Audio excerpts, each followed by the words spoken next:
Luka, il y en a que pour lui en NBA ces temps-ci. Il était dans l'Arizona hier soir. Kylian Doncic dit Trae Young, qui lui était dans l'Indiana. Butler et son maillot City Edition. Davis face à DC. Et Kawhi de retour à San Antonio. Il y avait 13 matchs hier soir.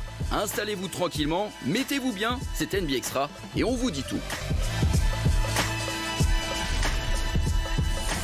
Eh oui, on va tout vous dire. Bonjour tout le monde, c'est un beau week-end qui débute NBA Extra en direct pendant 3 quarts d'heure pour vous parler de cette belle nuit en NBA. Il y avait plein de matchs, 24 heures après une nuit sans match, ça fait du bien. Xavier Vaution, Jacques Monclar, bonjour. Salut. Bonjour, bonsoir Rémi, monsieur aimable, le X-Man. Fais la gueule d'entrée. Non, c'est pas vrai, tout va bien.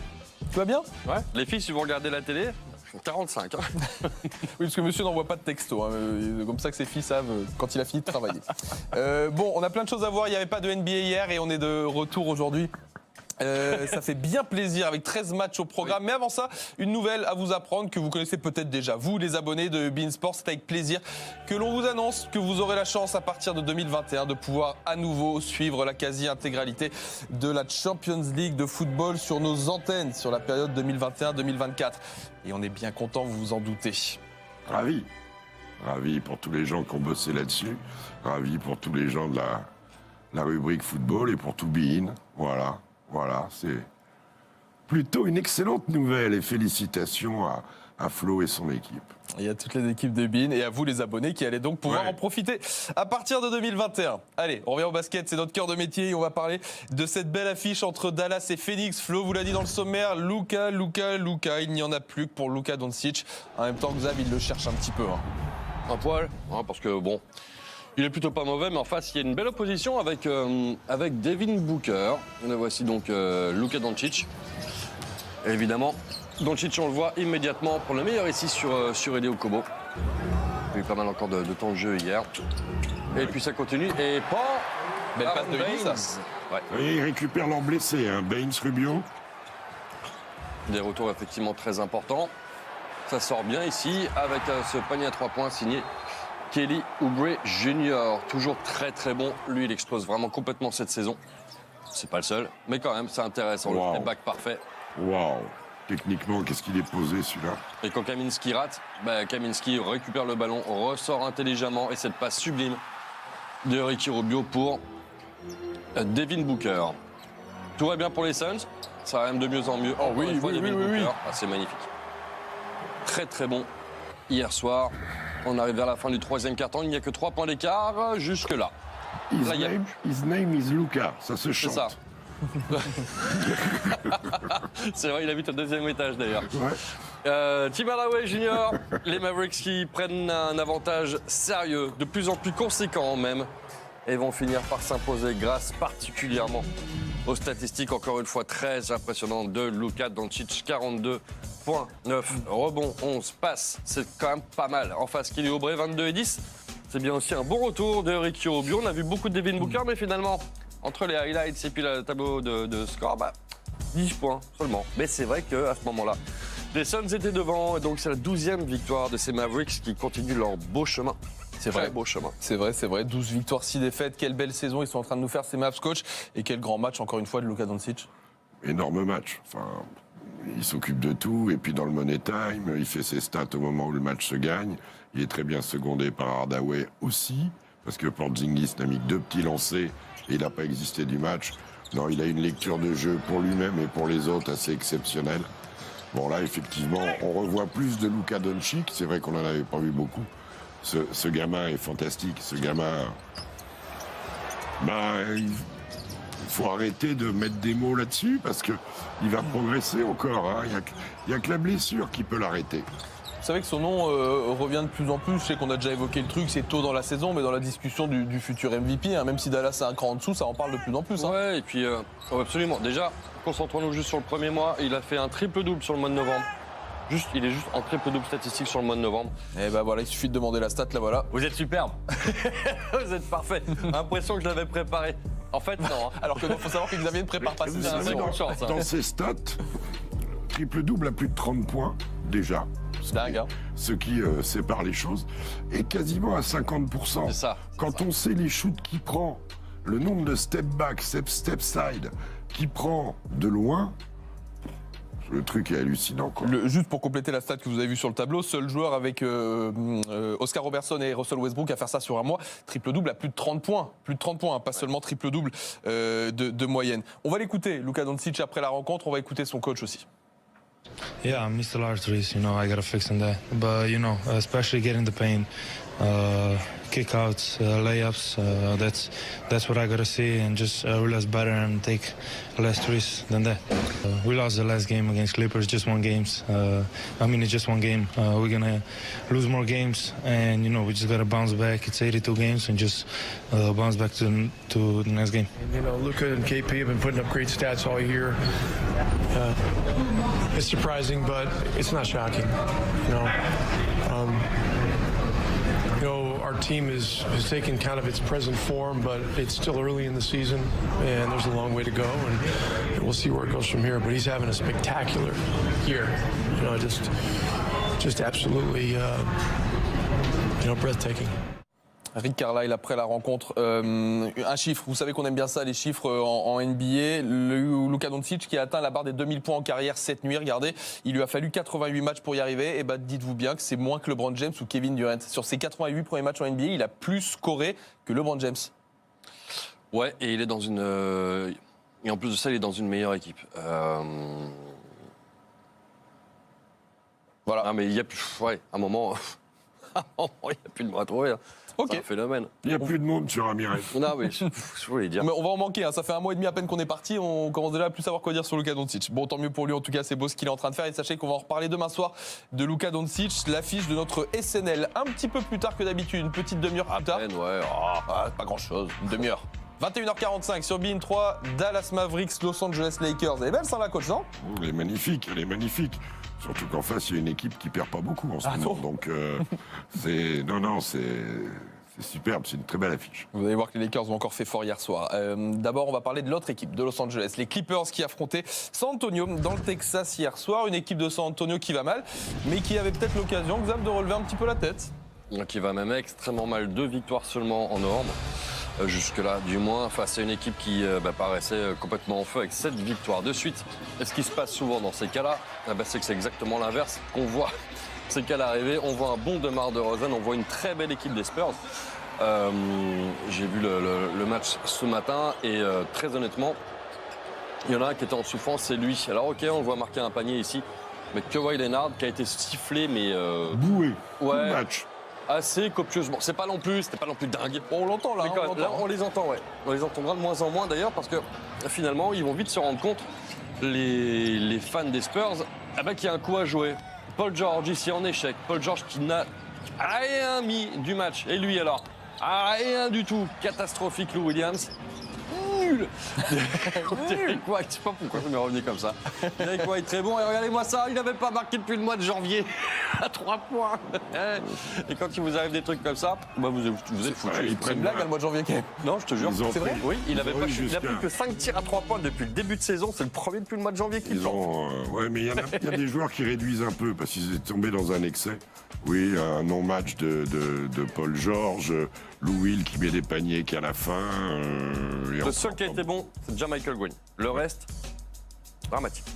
Gardons-nous les Clippers sous le coude. J'aimerais juste un petit mot d'abord, le crédit aux Spurs, peut-être, coach, qui relève un peu la tête. Ouais, il fallait, et comme ça va vite dans cette conférence Ouest, finalement, dans la deuxième partie, c'est jouable pour eux, comme pour Portland. On verra après si Portland continue. Pour les Spurs, c'était important d'arriver à regagner un match où ils ne sont pas favoris, où on ne les attendait pas obligatoirement.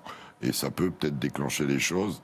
Les garçons comme Derrick White ont mis le nez à la fenêtre, DeMar DeRozan aussi. On a vu une expression collective. Patty Mills a été très important. Je ne sais pas si on verra dans le top 10, il y a notre ami Rudy Gay qui pose un dunk à un moment assez monumental sur la main droite. Adieu, me suis sûr dans l'oreille qu'on le verra sans doute dans le top 10. Ouais, bref, c'était un match très sympa à voir, mais des Clippers qui ont perdu à leur jeu. C'est-à-dire que c'est sur le physique et en défense qui se sont fait dégonfler par des Spurs qui, pour l'instant, n'étaient pas brillants dans le registre. J'aime bien quand... Pardon, Xav, vas-y. Et par le banc. Et par le banc Le banc aussi, des Spurs qui a été bien meilleur que le banc des Clippers, c'est quand même rare. C'est qui le banc? Comment ? Il était où à l'université?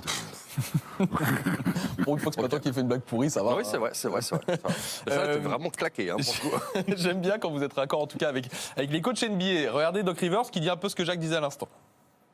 I don't know if we didn't have an energy or whatever, but give them credit. I thought they just got into us, took us off rhythm.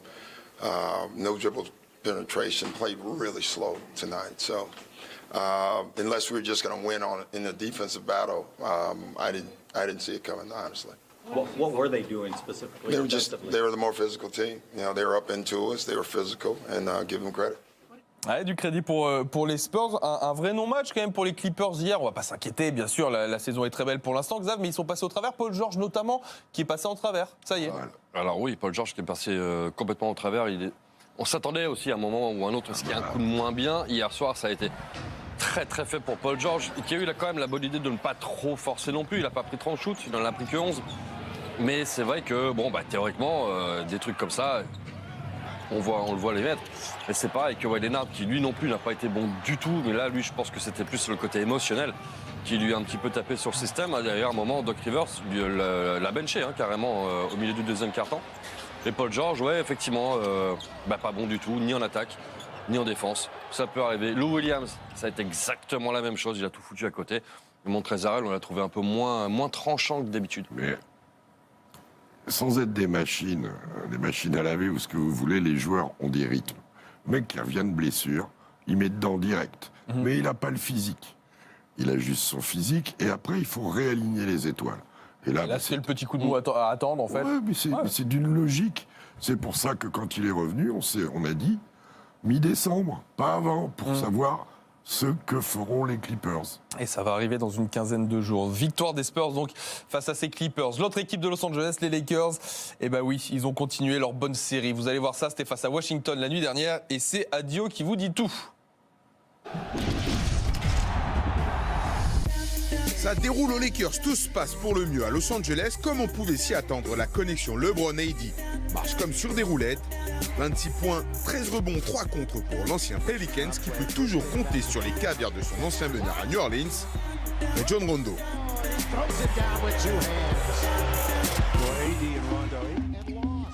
Les Lakers sont bons des deux côtés du terrain, ce qui leur permet d'afficher en novembre un bilan de 15 victoires pour une défaite.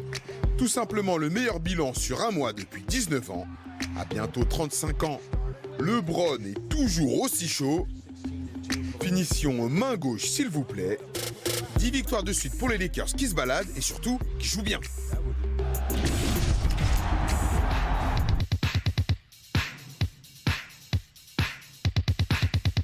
Comme la saison dernière, le maillot City Edition de Miami fait la sensation. C'est surtout toute l'équipe la sensation de ce début de saison. Le 8 est 3e à l'Est. Surtout, l'équipe de Jimmy Butler n'a pas perdu le moindre match à la maison. Les fans ont droit à de beaux maillots, du spectacle et des victoires. Que demander de plus? Face aux Warriors, Tyler Hero a pris un coup de chaud. 19 points, 5 sur 6 à 3 points. Miami, c'est 8-0 à la maison.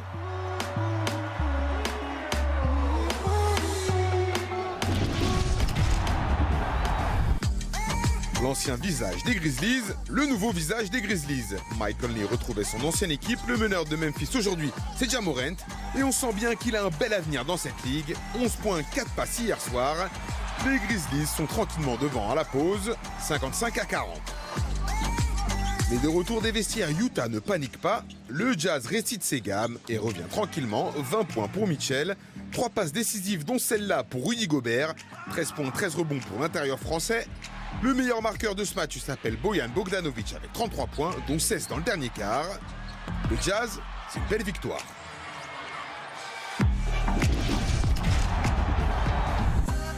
New Orleans OKC, pas la plus belle affiche, mais un très beau match de basket. Après la passe entre les jambes, le alley-oop de Chris Paul pour Nerlens Noel. Le marque est bien réparti à OKC puisque 5 joueurs sont à au moins 10 points. Du côté des Pelicans aussi, on fait le spectacle. Magnifique spin move suivi d'un vrai tomard de Brandon Ingram. Derrière, pick and roll d'école Redick Hayes. Match spectaculaire et serré. Dennis Schroeder va faire du mal à JJ Redick. J'espère qu'il était bien strappé. 25 points, 7 passes pour l'ancien meneur d'Atlanta. 3 points d'avance, 20 secondes à jouer. L'Allemand va retrouver le Neo Z qui fait parler sa puissance. Victoire du Thunder, 109-104. Et OKC qui s'en sort donc, oui, à la maison. On a encore un match que je veux vous présenter avant de partir en pub, celui qui opposait Portland à Chicago. Xav, avec la dernière sortie du jour de Carmelo Anthony. Et on a l'impression que ça va mieux. Bah, ça va beaucoup mieux, en tout cas ça commence à se mettre un petit peu en place. Cette équipe des Blazers, mais tant mieux d'ailleurs. En face, on ne sait jamais trop à quoi s'attendre. Avec les Bulls, on sait que ça peut être très spectaculaire. Et évidemment, quand on parle de spectacle, on pense tout de suite à Zach LaVine, bah, ça rate pas. Et Youssouf n'a toujours pas été chez le coiffeur. Hein. Non, il ira juste le jour où il rejoue, il a dit. De l'autre côté, Damien Lillard et cette jolie petite passe. Bah alors, relayée ce ici. petit saut de cabri là, de vélo, là. Le saut était magnifique. Avec Carmelo Anthony donc. Et puis Kobe White, ici la réaction de Chicago. Les Bulls qui ne sont pas si loin que ça. La preuve, il n'y a qu'un point ici avec la faute en prime. Pour la jeune star des Bulls, enfin star. C'est un phénomène, très lui, bon joueur des Bulls. Ah bah. Ça continue, par contre là il est rejeté. Il en a fait un paquet. Là. Whiteside. Il en a fait un paquet, Whiteside. Hein. Melo Melo. Ça fait plaisir.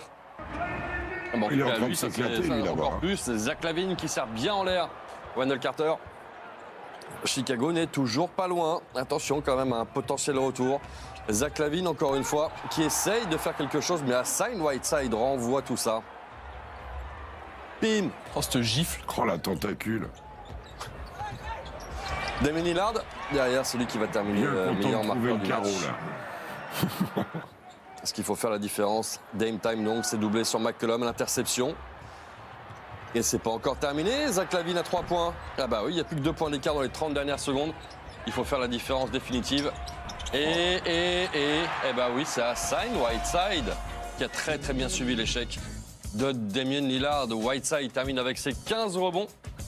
Lillard 28 points, Melo deuxième meilleur Il n'a joueur pas du 10 match. contre. Et 10 contre. C'est Il a ça pas la dit stat contre. folle. Ouais, oui. 10 contre pour Whiteside. Ah, mais incroyable. Qui rate le triple-double pour 2 points. C'est quand même con, hein. Oui, c'est vrai. C'est vrai. Ça fait 3 victoires d'affilée pour Portland. Est-ce qu'elle serait pas enfin lancée, coach, leur saison, ça y est? Il ne faut pas non plus hurler à la mort parce qu'ils ont battu 2 fois Chicago. Hein. Oui. Mais oui, oui. Il y a plusieurs choses. D'abord, Melo s'est bien intégré. Les 2 petits ont l'air d'avoir retrouvé du rythme et toute l'équipe avec. Et puis, pour l'avoir beaucoup arrosé, dit du mal de lui. Whiteside, depuis 2-3 matchs, change le décor. Parlons-en, revoyons ces images. Cette stat, quand même, coach, les 10 comptes, ça change tout. Magnifique, c'est à l'ancienne, ça. C'est des choses que seul lui peut faire. Là, il était dans le bon mouvement défensif. Il a été un intimidateur total. Il met le panier de la gagne aussi. Il fait pas le fou à tenter des choses loin du cercle. Comme si l'arrivée de Carmelo Anthony avait resitué le jeu de cette équipe avec un poste 4 efficace. Voilà. T'y crois, toi, un peu plus, Xav? Ça peut remonter, là, Portland, après un début de 14? mais bien sûr que ça va remonter. Hein. J'ai jamais eu une énorme inquiétude non plus par rapport à ça, forcément. J'étais peut-être plus inquiet pour Terry Stotts et tout, mais une équipe qui fonctionnait bien comme ça avant va forcément aller de mieux en mieux. Comme je suis pas très inquiet non plus pour San Antonio, quand je les ai vus jouer ce matin, je dis que quand même, c'est une équipe qui ne mérite pas d'être là où elle est. Maintenant, on va attendre. On les a pas trop descendus quand ils étaient en bas. On va pas trop les gonfler quand ils remontent. Ils sont pas déjà tout haut non plus. Hein. Ils ont gagné 3 matchs. Donc, on va attendre un petit peu. Mais oui, ça commence à ressembler à quelque chose qu'on attendait, en tout cas, une équipe normale. Puis la trajectoire de Phoenix, d'autres laissent à penser qu'ils auront les moyens de revenir à cette hauteur. Et s'ils continuent à jouer avec ce maillot-là, ils pourront peut-être récupérer Clyde Drexler, on sait pas. C'est vrai qu'on est dans les maillots old school en ce moment, dans cette période. Ça me plaît bien, moi, ça, en NBA. On va faire un petit break dans l'émission. On est encore avec vous jusqu'à 13h30, je vous rassure. Et on va pouvoir parler du gros coup de chaud de Trae Young hier soir. Il a mis des points, mais alors beaucoup de points. Trae Young, hier, c'était face à Indiana. Est-ce que ça a suffi? J'en suis pas sûr. C'est ce qu'on va voir après la pub.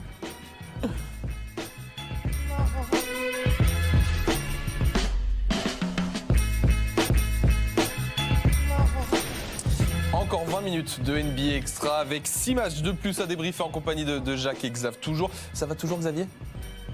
Enchaîne. Il est vraiment de mauvaise humeur aujourd'hui, hein, je sais pas ce qu'il a. Non, mais après, on perd du temps. Après, on dit on rend à la bourre. Mais c'est normal, il pose des questions de merde. Le enchaîne est violent quand même. On est bien reçus dans cette émission, l'émission du bon, de la bonne ambiance NBA Extra. On est là pour ça, pour vous envoyer de bonnes ondes à vous les abonnés. C'est le week-end, non mais il fait beau. En plus, Atlanta, c'est cool, Indiana, c'est pas bien. l'affiche dont on va parler à présent. Ah oui, Moins 40. Oh, les Kyle Level, mais en même temps, il fait beau, c'est bien. Merci à Dieu d'envoyer le résumé. Qui c'est qui perd du temps, Votion, maintenant? Ben vas-y, c'est bon, on voit les images. Il a mis 49 points, ils ont perdu.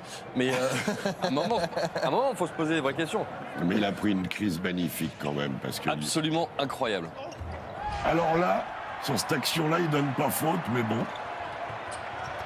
Et ça va jusqu'au bout de l'autre côté. Un match extrêmement serré entre les Hawks et les Pacers. C'est vrai que là, oui.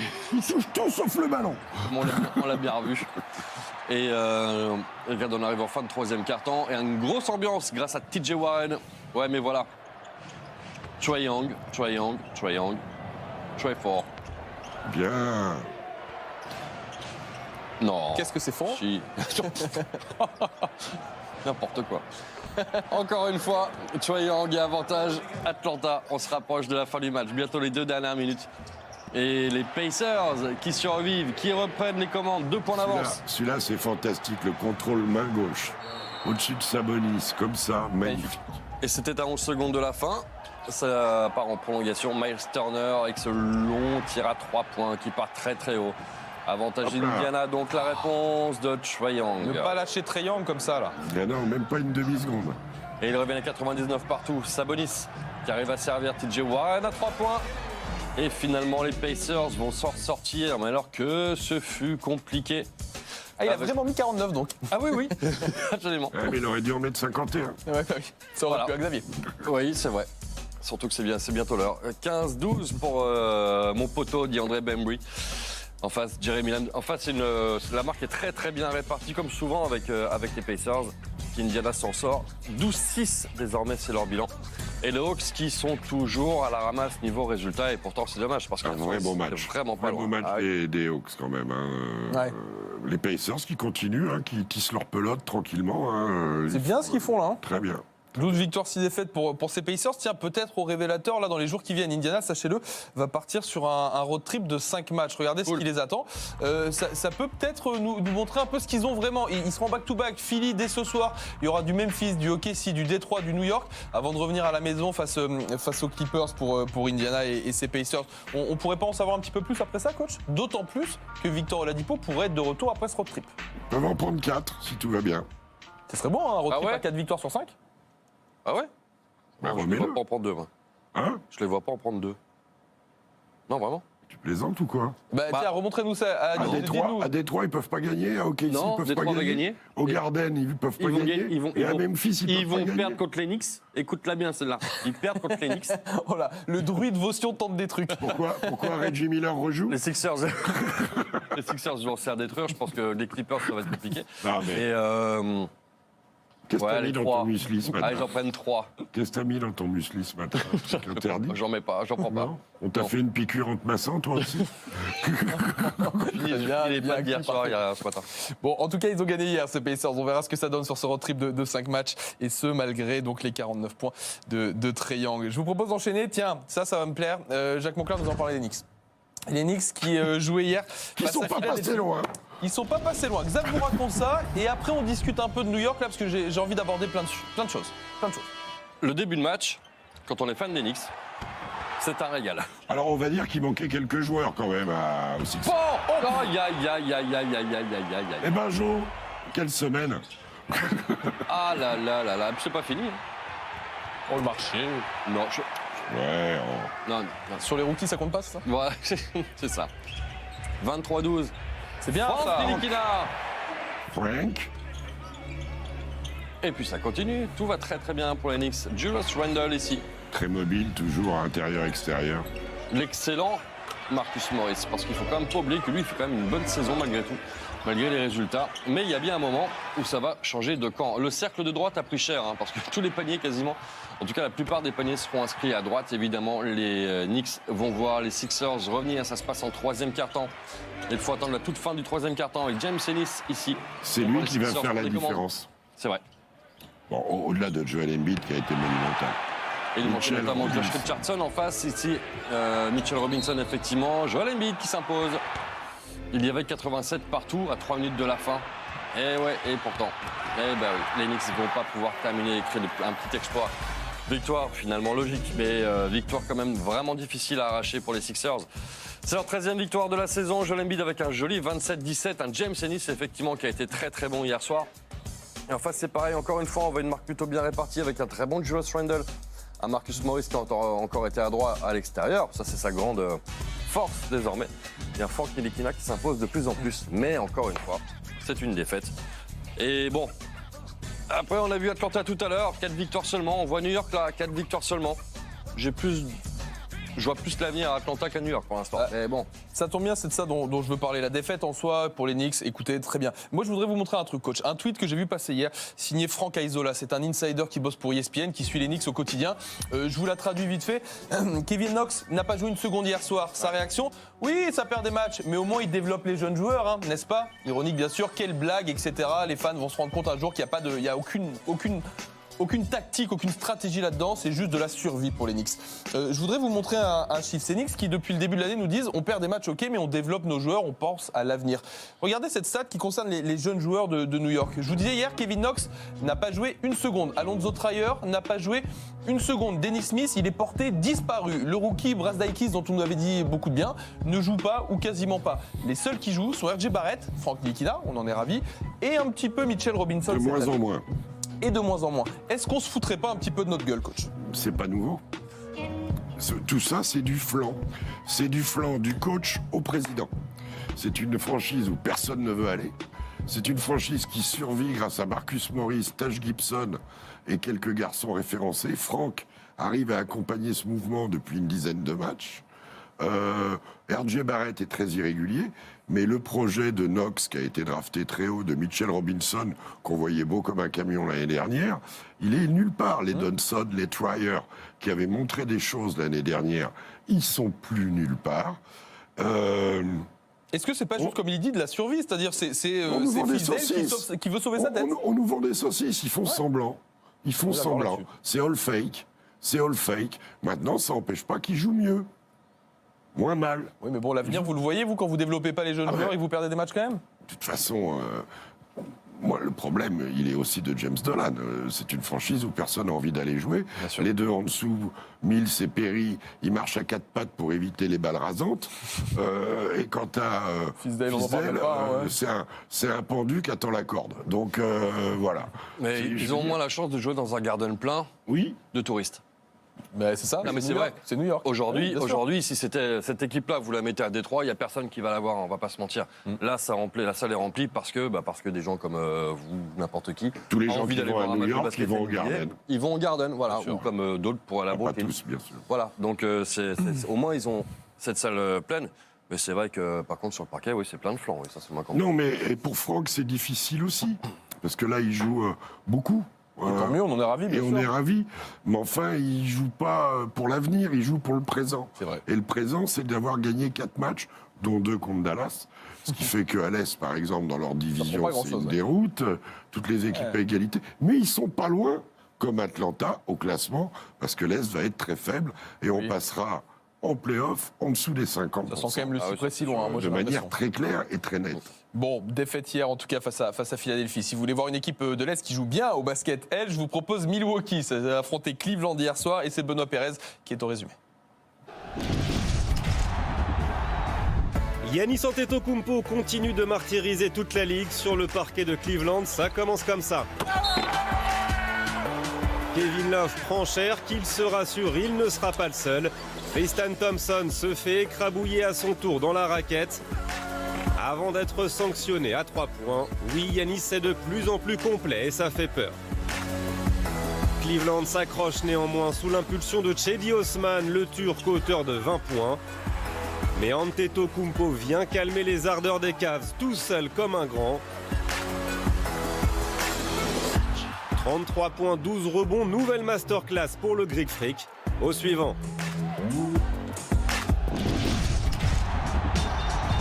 Kyrie Irving toujours absent pour les Nets qui voulaient leur revanche face aux Celtics 2 jours après avoir perdu au TD Garden. Dinwiddie assure toujours parfaitement l'intérim, 32 points et 11 passes. L'ancien des Pistons était partout, ici au contre sur Daniel Theis avant de servir le rookie Theo Pinson pour une superbe transition. Après Dinwiddie passeur, Dinwiddie contreur, voici Dinwiddie scoreur. Boston court derrière le score, Kemba Walker est limité à 17 points. 26 points pour Jason Tatum qui remet les Celtics à 4 longueurs dans la dernière minute. Les Nets tiennent bon et s'imposent après cette belle action entre Joe Harris et Jarrett Allen. Kyrie Irving peut saluer ses anciens coéquipiers, la star c'est Dinwiddie, même s'il n'aime pas trop jouer à midi. No, let's not make it a habit, guys. Love y'all for coming out, though, but I like to sleep. Thanks a lot, Spencer.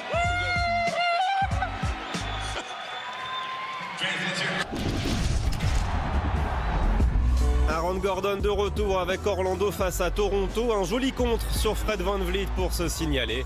Le Magic intraitable en défense en première mi-temps limite les Raptors à 40 points à la pause. Orlando fait aussi le show de l'autre côté du parquet.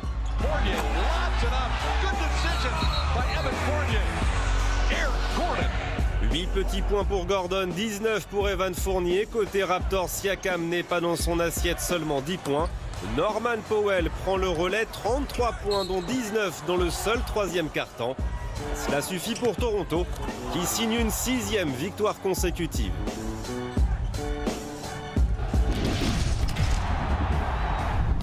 Détroit-Charlotte, match très serré, direction le 4e quart-temps. Derrick Rose et ses 23 points donnent l'avantage aux Pistons. Les Hornets répondent à longue distance. PJ Washington en mode sniper, 3 sur 3 derrière l'arc. 26 points au total pour le rookie. Batum reste bredouille, 0 points en 27 minutes. Devonte Graham donne l'avantage aux Hornets. Les Pistons ont encore l'occasion d'arracher une prolongation.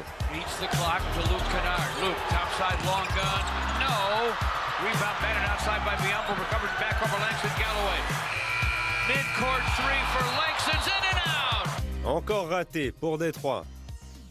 Eh ouais, encore une fin de match compliquée. C'est vrai que Xav disait, c'est pas la première fois. C'est vrai, les fins de match, c'est compliqué. Hein. Oui, c'est vrai que c'est très compliqué. Pour les Pistons comme ça, non, mais ils sont... Est-ce qu'ils vont garder André Drummond? Est-ce qu'André Drummond va rester ou ils vont... Ouais, ce serait peut-être une bonne idée de penser à la dernière année, je suis d'accord avec vous. Ouais, et puis il y a des équipes qui ont besoin de big men. Hein. Tu le mets en vert à l'est. Ouais, faire des dégâts, tout ça. Bon, les images de la nuit sont vues. Il me faudra un MVP, s'il vous plaît. Luka. Parfait. À l'unanimité, Luka Doncic, MVP de la nuit. NBA Extra pour ses 42 points, la victoire face à Phoenix, le presque triple-double. Bref, une journée comme d'hab au bureau pour Luka Doncic. Allez, on va se faire le top 10 de la soirée et puis je vous annonce tout ce qu'il y a ce week-end aux antennes, sur les antennes de Beansport.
voyez qu'il y a du positif sur les Knicks parfois, coach, dans l'émission. Mais Julius Randle, c'est pas un jeune joueur qu'on développe. Hein. Il a quand même fait des choses, que ce soit un peu aux Lakers et surtout à New Orleans.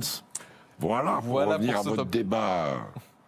Votre débat, Rémi. Oui, sur les Knicks, vous savez que j'aime bien vous taquiner un peu sur New York. On a plein de choses à vous proposer sur les antennes de Bein. Il y a de la NBA à quelle heure ce soir? 23h, Xav, je crois, il me semble. Je crois bien que c'est ça. Le samedi, en général, c'est ça. Allez-y, les amis, envoyez le programme. C'est Eric et Fred, en général. C'est qui? C'est Fred tout seul ou Eric et Fred? Les deux. On n'a pas le tableau, les amis? Merci. Bah, il arrive. Et puis, il y a Charlotte à Milwaukee. Bon, bah voilà, on verra un petit peu. Charlotte Milwaukee, je sais pas si ça parle à quelqu'un. Ça me dit rien. Ah bon? Il y a un match, ouais. Il y a ce soir et puis il y a au mois de janvier. Il est by Bein Sport, celui-là? Non, alors celui-là, il n'est pas presented by Bein Sport, mais bientôt. Denver à Sacramento, ça c'est un très bon match à suivre à partir de 23h ce soir. Hein? On l'a déjà vu celui-là. Oui, ça va aussi. Et puis demain, un excellent Dallas Mavericks at LA Lakers. Ça va être cool à partir de 21h45 pour le SNL. Et ben voilà pour le programme basket du week-end. Vous avez rendez-vous avec Claire Arnoux et Salon VIP juste après la pub. Vous avez le Real Madrid sur B2 si vous le voulez avec Darren et toute sa troupe. Et puis si vous voulez sortir faire un peu de sport, on vous en voudra pas. Merci messieurs, Xavier. Moi je vais manger moi pour la peine. Jacques Monclar, bon week-end. Bon week-end à vous messieurs. Bon week-end à tous, merci bien. Ciao ciao.